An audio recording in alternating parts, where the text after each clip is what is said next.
അസ്സലാമലൈക്കും, നമസ്കാരം. ഞാനിപ്പോൾ വന്ന് സൗദിയിലെ പ്രവാസം വീണ്ടും ഓർമ്മിക്കട്ടോ. ഇപ്പോൾ ഈ സമയം 2:48. ഇപ്പോൾ ഒരാളെന്നെ വിളിച്ചു, എയർപോർട്ടിൽ നിന്ന് അദ്ദേഹം തിരിച്ചയച്ചു. എന്താണ് കാര്യം ചെന്നോ?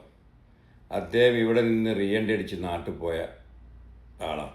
ആ വിസയ്ക്ക് വരാതെ മറ്റൊരു പുതിയ വിസയിലേക്ക് വന്ന ആളാണ്. എന്നിട്ട് എന്ത് ചെയ്ത് അദ്ദേഹം റീഎൻട്രി അടിച്ച് എയർപോർട്ടിൽ പോയപ്പോൾ അദ്ദേഹം തിരിച്ചയച്ച എന്താ അറിയോ? പഴയ ഇക്കാമയിൽ അയാളെ പേരിൽ ഒരു ഫൈനുണ്ട്. വൈഫൈൻ്റെ എന്താണെന്നറിയില്ല, സിമ്മിലൊരു ഫൈനുണ്ട്. അത് അടക്കാതെ ചിലപ്പോൾ 70 അയക്കും, ചിലപ്പോൾ 100 അയക്കും, 200, 300, 500 അയക്കും. അത് അടക്കാതെ പോയതുകൊണ്ട് അയാളിപ്പോൾ തിരിച്ചയച്ചു. ഇപ്പം അയാൾ പോയ ടിക്കറ്റിൻ്റെ പൈസ എത്ര അറിയോ?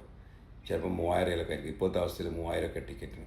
ആ ഭീമമായ സംഖ്യ നഷ്ടപ്പെട്ടു ടിക്കറ്റിൻ്റെ.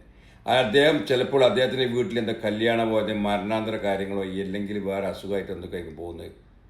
അദ്ദേഹത്തിന് നാട്ടിലെത്താനും കഴിയാത്ത അവസ്ഥ. ഇനിയിപ്പോൾ അദ്ദേഹത്തിന് ആ പൈസ അടക്കണം. എങ്ങനെ? ആ പഴയ കാമയിലുള്ള കേസിൻ്റെ പ്രിൻ്റ് എടുക്കണം. ആ പ്രിൻ്റ് എടുത്തിട്ട് ഏത് കോടതിയിലാണ് വെച്ചാൽ ആ കോടതിയിൽ പോയിട്ട് പൈസ അടക്കാനുള്ള നമ്പർ എടുത്ത് പുറത്ത് പോയി ആ പൈസ അടച്ച് ക്ലിയർ ചെയ്യണം. എന്നിട്ട് അപ്ഡേഷനായിട്ട് അദ്ദേഹം പിന്നെ വീണ്ടും ആ പുതിയ വിഷയിൽ വന്ന കാമയിൽ റീഎൻട്രി അടിച്ച് നാട്ടിൽ പോകാൻ പറ്റുള്ളൂ. അയാൾ എല്ലാ പുതിയ മാനസികമായി തകരും. അങ്ങനത്തെ ആളുകൾ നിങ്ങൾ ശ്രദ്ധിക്കണം. തരാം. ആവശ്യമുള്ള വീഡിയോ മാത്രം കാണുക, ഷെയർ ചെയ്യുക, ജനങ്ങൾക്ക് ഉപകാരം കൊടുക്കുക. ആവശ്യമില്ലാത്ത വീഡിയോ ഇതും ട്രോളിനൊന്നും കണ്ട് പ്രചരിപ്പിച്ചിട്ട് യാതൊരു കാര്യമില്ല സുഹൃത്തുക്കളെ. ആവശ്യമുള്ളത് മാത്രം കാണുക, ജനങ്ങൾക്ക് ഉപകാരമുള്ളത് ജീവിതത്തിൻ്റെ രീതിയിൽ ആളുകൾക്ക് ഉപകാരം ചെയ്യാൻ ശ്രമിക്കുക.